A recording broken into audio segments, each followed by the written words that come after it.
Chapter 5, Damsel in Distress. At this point in my story about Phoebe, Graham said, I knew somebody like Peavy once. Phoebe, I said. Yes, that's right. I knew somebody just like Peavy, only her name was Gloria. Gloria lived in the wildest, most pepped-up world, a scary one, but oh, scads more exciting than my own.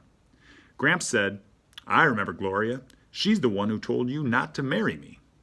She's the one who said I would be your ruination. Shush, Grandma said. Gloria was right about that at least. She elbowed Gramps. Besides, Gloria only said that because she wanted you for herself. God dang, Gramps said. He pulled into a rest stop along the Ohio Turnpike. He wanted to check the map. I don't think we'll get lost on the Ohio Turnpike, I said. It's one long straight road that goes straight across Ohio.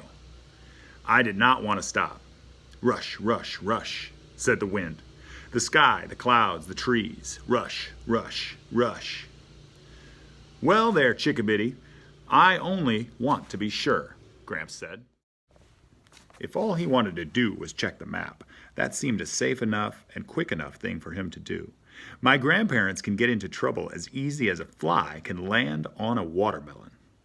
3 years ago, when they drove to Florida, they were stopped by the police for driving in their underwear. The air conditioning had completely fizzled and pooped, my grandfather explained. They were hot. 2 years ago, when they drove to Washington, D.C., they were arrested for stealing the back tires off a senator's car. We had 2 flat, spunkled tires, my grandfather explained. We were only borrowing the senator's tires. We were going to return them. In Bybanks, Kentucky, you could do this. You could borrow someone's back tires and return them later, but you could not do this in Washington, D.C. You could especially not do this to a senator's car. Last year, when Graham and Gramps drove to Philadelphia, they were stopped by the police for irresponsible driving. You were driving on the shoulder, a policeman told Gramps. Gramps said, shoulder? I thought it was an extra lane. Look how smooth it is and how you get nice smooth shoulders like... You don't get nice smooth shoulders like that back in Kentucky. That's a mighty fine shoulder. So there we were, just a few hours into our trip to Lewiston, Idaho, and we were safely stopped at a rest area, and we were quietly and safely and quickly checking the map. Then Gramps noticed the back end of a woman leaning over a fender of a car parked next to the water fountain. The woman was peering at her engine and dabbing a white handkerchief at various greasy items inside. Excuse me, Gramps said gallantly. I believe I see a lady in distress. And off he marched to her rescue.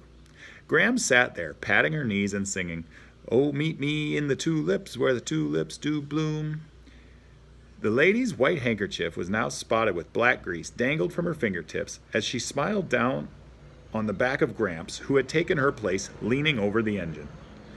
Might be the carbusterator, he said, or maybe not. He tapped a few hoses. Might be these dang snakes, he said. Oh my, the woman said. Snakes? In my engine? Gramps waggled a hose. This here's what I call a snake, he said. Oh, I see, the woman said. And you think it might be those snakes? That might be the problem? Maybe so, Gramps said. He pulled on one and it came loose. See there, he said. It's off. Well, yes, but you... Dang snakes, Gramps said. He pulled at another one. It came loose. Looky there, he said. Another one. The woman smiled a thin little worried smile. But 2 hours later, there was not a single snake still attached to anything to which it was supposed to be attached. The carbusterator lay dismantled on the ground. Various other pieces of the woman's engine were scattered here and there. The woman was in the phone booth. Gramps was still pulling things out of the engine. I was lying in the grass, praying to a sugar maple tree and listening to its response. Rush, hurry, rush. The tree's mapley smell reminded me of Bybanks, Kentucky. Graham was singing about the tulips. We had left home 6 hours earlier and were now precisely 82 miles along our 2,000-mile journey. Let us get there in time, I prayed, and don't let you get in an accident. and let my mother come home with us.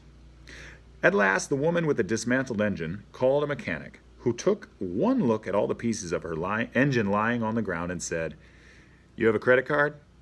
"Yes," she said. Gramps pulled out his wallet. "If you need some cash..."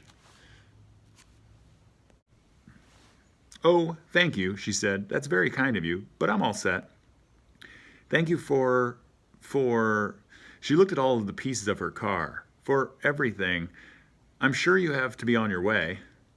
And once Gramps was satisfied that the mechanic was an honest man who might actually be able to repair her car, we started out on our trip again. "Salamanca," Gramps said. "Tell us more about Peavey." "Phoebe," I said. "Phoebe Winterbottom." "Yes, that's right," Gramps said. "Peavey."